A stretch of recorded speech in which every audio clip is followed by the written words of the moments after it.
Hello and thank you for watching. This is a series of small quick videos on how to service a VMW washer. What is that? Vertical modular washer. These are Whirlpool brands. They come in a lot of different names, Maytag, Roper. If you look in this picture here, if the bottom of your washer looks like this underneath in the picture you see here, then you have a VMW washer, and this is a series of different components that usually goes bad in this washer.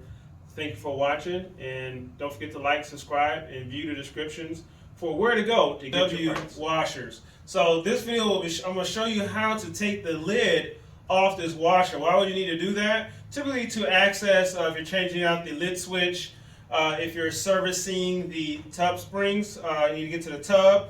If you need to get to the service manual that's located right behind this wall here, which is shown in another video, this is how you do it. So, first thing you do, access the back of the machine.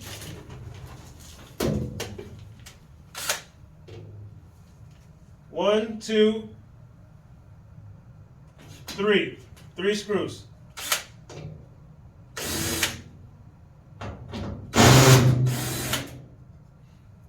And this is the cover. And be careful with the glass tops. You don't want to place your parts on those glass tops because you don't want to scratch that top, especially if you're a servicer. That will not bode well for your reviews from your customer. All right, so 1, 2, 3. They're all off. Now, what do? I'm going to give you a side view. You pull forward, lift up, pull back, and voila. Now, one thing I do recommend you do, grab tape, duct tape, or if you have somebody to help you out, have someone hold this lid, because this lid will actually flop back and it could ruin your wires back there. And this is how you get your lid open on your VMW washer.